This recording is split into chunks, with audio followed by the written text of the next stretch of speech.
nyumbani kuwe mali mzima. Hiyo biashara ndio inataja. Kama kuna mtu anataka kushukwa, hata kama ni Masai, alisema hivyo. Anasema neno liko roho. That uniqueness in our businesses is what we pray tonight in the mighty name of Jesus. That kila mtu anataka kusema mimi lazima nifike kwa fulani because of the uniqueness. We are going to pray that whatever we do in our hands, whatever we do with our hands, it will be unique in Jesus' name. Kama ni wewe unakuwa wewe ni msusi, unasusa in a unique way that somebody else needs to come. Amen.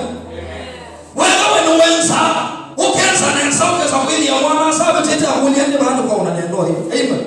Wewe mtesa na dukani, watu wanataka kuja hapo. Amen. This is what we pray. We are going to pray for uniqueness in whatever we do. Oh yes. That the Lord will raise us, will give us the financial blessings, the financial breakthrough in a divine way. Then after that, shortly we are going to pray for land. See, we can have finances, we can have wealth, we can have whatever we've prayed for. But if there is no peace in our country, we will wait. Amen. Amen. Kama tunakoishi hakuna amani, utasherekea pesa yako na amani? Utasherekea mapato yako na amani?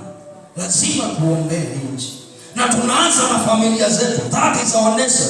We come to our town of Emali. We pray that the Lord will give us the peace that surpasses human understanding. Amen. We are going to pray for the Kenya. We are going to pray for other nations. Sasa kuna watu wanapitia magumu. Watu wanaendelea na vita. Now it is affecting us. Juzi tulikuwa tumeambiwa about the shift of the prices, the fuel prices. And they are saying it is because of the war at Iran, the war in Russia. And we are going to pray that the Lord who sees in secret, that the Lord of hosts, najua yeye ni Mungu wa mataifa yote. Na akisema, amesema, to him the Bible says, kwake ni ndio na amina.